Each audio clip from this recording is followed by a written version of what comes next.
Welcome back. ಒಂದು 3-4 ದಿವಸದಿಂದ ಅವರ ಹೆಸರು ಕೇಳಿ ಬರ್ತಾ ಇತ್ತು. ಈಗ ಬೀಸೋದೊಣ್ಣೆಯಿಂದ ತಪ್ಪಿಸ್ಕೊಂಡ್ರು ಅಂತ ಅನಿಸ್ತಾ ಇದೆ.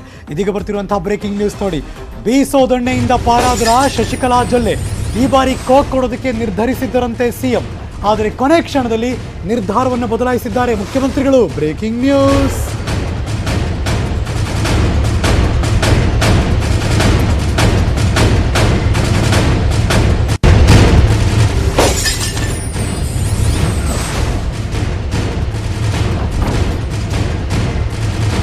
ಶಶಿಕಲಾ ಜೊಲ್ಲೆ ಅವರ ಮಂತ್ರಿ ಸ್ಥಾನ ಉಳಿದಿದ್ದು ಬೆಳಗಾವಿಯ ಬೈ ಎಲೆಕ್ಷನ್ ಅನ್ನೋ ಮಾತು.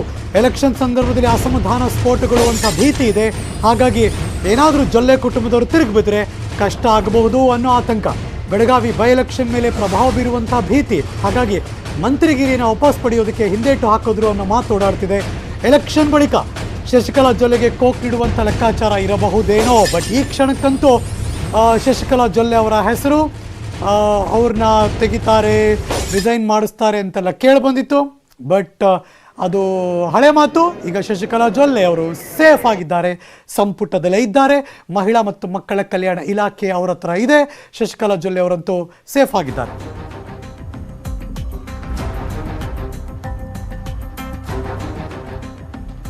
ನೀವು ನೋಡ್ತಿರುವಂತಹ ಬೆಳವಣಿಗೆ ಇವತ್ತು 3:50ಕ್ಕೆ ಟೈಮ್ ನಿಗದಿಯಾಗಿರೋದು.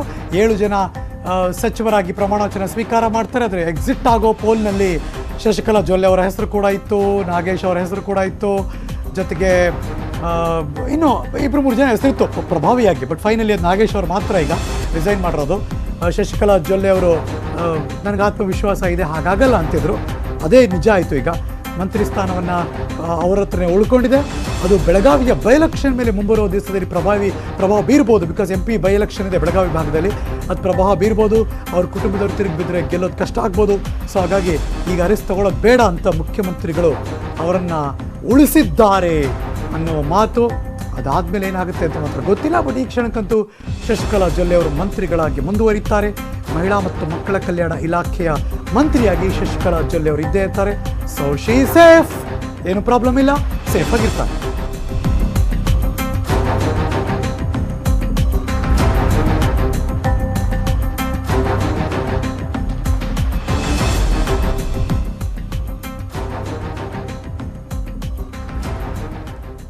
ನ್ಯೂಸ್ ಮುಂದುವರಿಸ್ತೀನಿ. ಮಗದೊಂದು ಚಿಕ್ಕ ಬ್ರೇಕ್.